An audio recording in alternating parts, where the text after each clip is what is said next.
Hey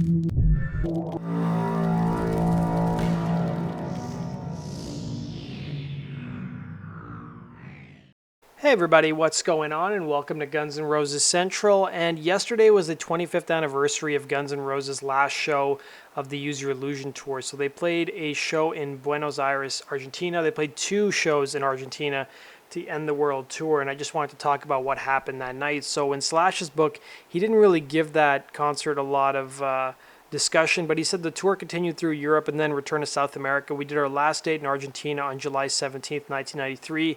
As I recall, we played until about 2 a.m. and then commandeered the hotel bar until 6 a.m. and then we returned to LA. We had the honor of having done the longest tour in rock history. We played 192 shows in 2.5 years, spanning 27 countries. Over 7 million people had seen us perform. I don't really keep track of my achievements, but if I did, that is one I'd point out first and foremost. Now, Slash gave an interview to Guitar World magazine in 2008, and he reflected on the last show of the Use Your Illusion tour. He said by the time that the band took the stage for the last show of the grueling tour, everyone had had enough of the road life. He said, I was definitely physically and mentally exhausted. He said he wasn't the only one, though. He said the guitarist pointed out that Duff McKagan was in dire need of some serious rehabilitation after the tour. In Duff's book, he gave the concert a little bit more description. He said that after Guns N' Roses played their last show in Europe, in Paris, he said the finish line had come to see like a tangible physical threshold. I could practically see it out the window of the plane as we floated towards Argentina in mid-July of 1993 for those last two shows. By this point, the members of the band had long since stopped showing up for sound checks, so the crew would play our instruments, test the equipment, and set the levels without us. For this, the crew had assembled a shadow band and even developed a signature tune called Crack Pipe by an Atlanta act called the Coolies. The song was from an album called Doug, a spoof rock opera that was about a skinhead who bashes a gay chef, steals his cookbook, and becomes rich and famous. Of course, there's a downfall. It was an opera after all, and Crack Pipe came during the last section. On the night of the very last show, 3 hours elapsed after the opening band finished, and no Axl.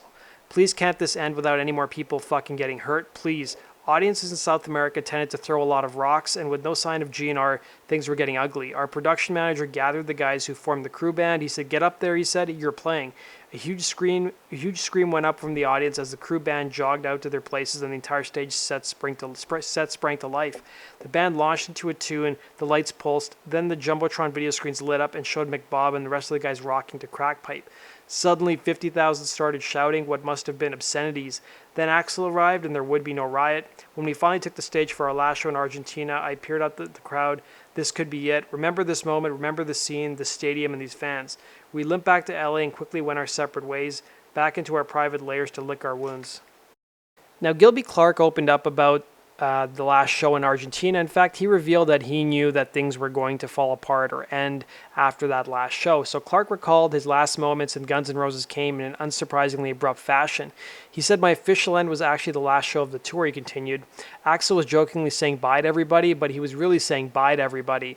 He came up to me and said, hey, enjoy your last show. At this point, I thought he was being funny, but he wasn't being funny. He knows what he's doing. He's a smart guy, so I knew it was the end of the last show.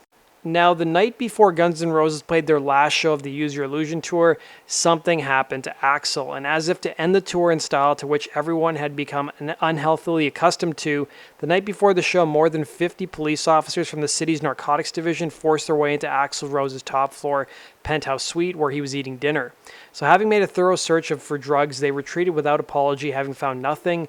They had better luck trying one of the other rooms, quipped a crew member. By then, Axl was about the only one not doing drugs on a permanent basis. So Axl actually addressed this just before the band kicked into Double Talk and Jive. Here's what he had to say. Del escenario. Telefe está transmitiendo para todo el país Piel y Huesos, la gira de los Guns N' Roses que termina esta noche en Argentina. We dedicate this song to the man who made the false report on us. La próxima canción al señor que hizo una denuncia ayer falsa. The judge who issued the order. Al señor juez que autorizó la orden. And 60 stupid police. Y a 60 policías idiotas. This is called double Funky Jive, motherfucker. Now, something that a lot of you probably haven't seen is that Guns N' Roses actually did a backstage tour of their setup at their last shows in Argentina. Now, the quality's not great, but here I've included it for you guys to enjoy. More stringing. These are, come in. Oh, hello, I know you. Watch out for guitars. Watch out for guitars. Okay. Gilby's guitars.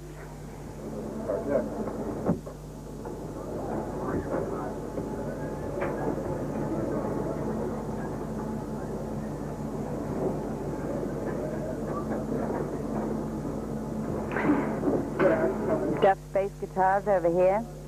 You can see the Duff guitar picks. And Phil's actually stringing a guitar that Axel uses at the opening of Dead Horse.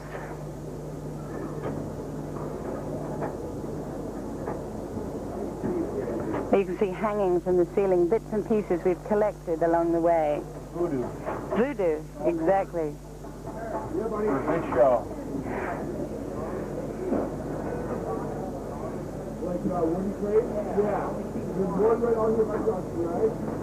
Other bits and pieces? Marion, exactly. That's my pop roll over there.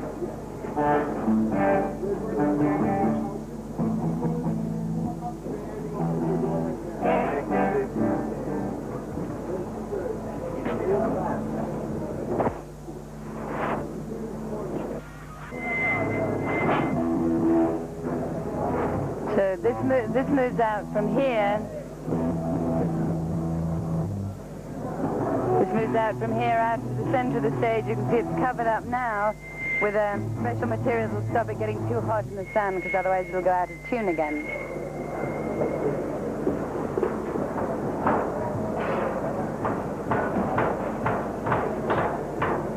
Okay, let's go out into the center of the stage.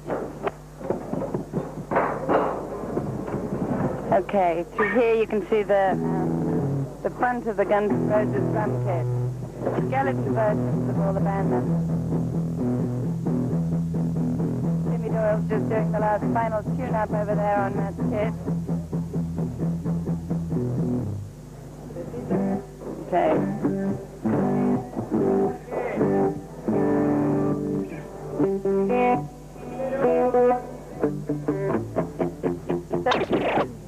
These are the on-stage monitors, and the words to the songs will come up depending on what song. There's somebody sitting backstage programming which song is coming up, and that's not in case they forget the words, because after 2.5 years I think they know all the words to all the songs. That's really just so that if they stop a song in the middle for any reason, they know where they're coming back in, and the whole band knows what part of the song they're at. You can see all the security guys working in the barricade.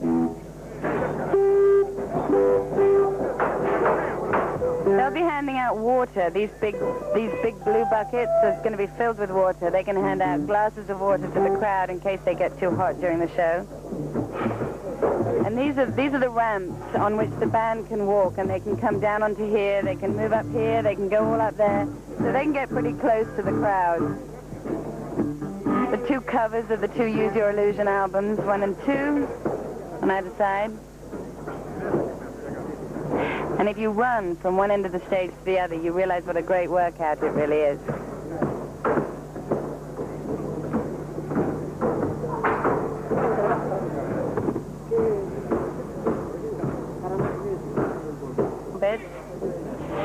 It takes about 3 days to put the Guns N' Roses stage together and about a day to knock it down. We have 3 different stages in total, and they piggyback from one city to the next. This stage has just been flown in with all the equipment from Europe, where Guns did their last show a couple of days ago, and it came over on one of the biggest cargo planes ever. This is about as backstage as it gets. We're heading for the Guns N' Roses wardrobe changing room.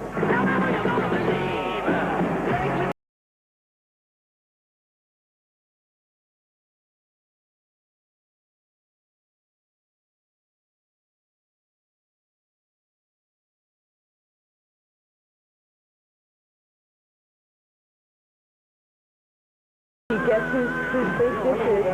Look at that hat. Look at that. Oh, I have to. I'm sorry. I just... Well, this is becoming a running... I know, but I need a shot of me with this hat on. Is it me? Is it me? You. It's me. I'm taking it.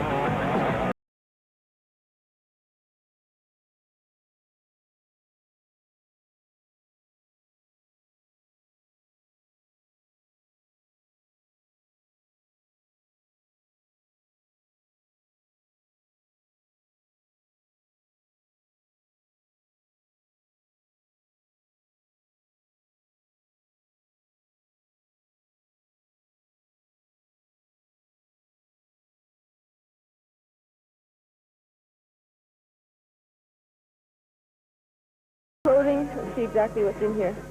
PE. This one? Very cool. Wow. I haven't seen him in this one. I haven't seen that either. I haven't seen him. I've seen him in this one. This is his Knocking on Heaven's Door, Oh, is isn't it? I think so. I think so. It's very cowboy-ish.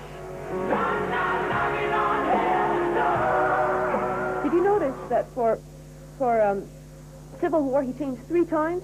3 times? Changed I didn't 3 know times. that. What a shirt thought you had? I do. Well, you know, hey, I was watching Axel. I had my eye on him. Changed 3 times. He had his combat outfit on. Here's his American flag one. He wore that one. There it is. There's the rebel one.